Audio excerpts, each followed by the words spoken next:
Swine flu scare of 1976. That was the year the U.S. government told us all that swine flu could turn out to be a killer that could spread across the nation.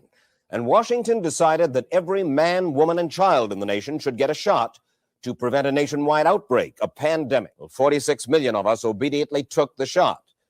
And now 4,000 Americans are claiming damages from Uncle Sam amounting to $3.5 billion because of what happened when they took that shot.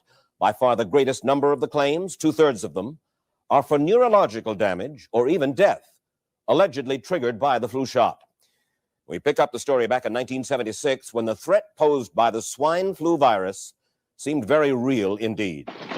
Where did this so-called deadly variety of flu, where did it first hit back in 1976?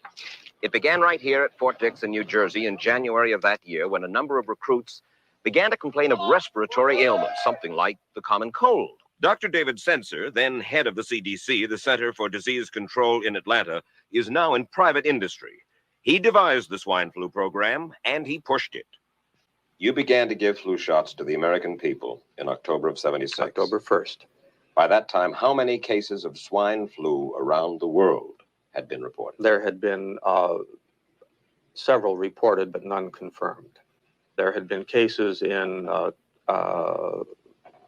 Australia that were reported by the press, by the news media. There were cases in... None confirmed. Did you ever uncover any other outbreaks of swine flu anywhere in the world? No. Now, nearly everyone was to receive the shot in a public health facility where a doctor might not be present. Therefore, it was up to the CDC to come up with some kind of official consent form, giving the public all the information it needed about the swine flu shot. This form stated that the swine flu vaccine had been tested.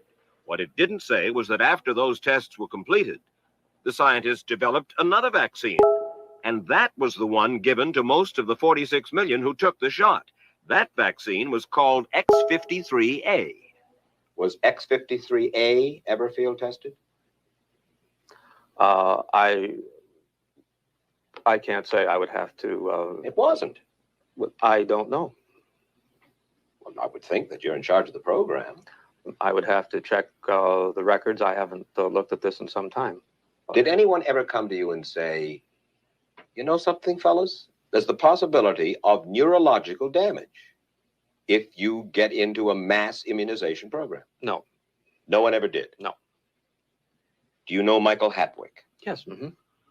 Dr. Michael Hatwick directed the surveillance team for the swine flu program at the CDC. His job was to find out what possible complications could arise from taking the shot and to report his findings to those in charge. Did you know ahead of time, Dr. Hatwick, that there had been case reports of neurological disorders, neurological illness, apparently associated with the injection of influenza vaccine? Absolutely. You did? Yes. How'd you know that? By review of the literature. So you told your superiors, the men in charge of the swine flu immunization program, about the possibility of neurological disorders? Absolutely. What would you say if I told you that your superiors say that you never told them about the possibility of neurological complications? That's nonsense.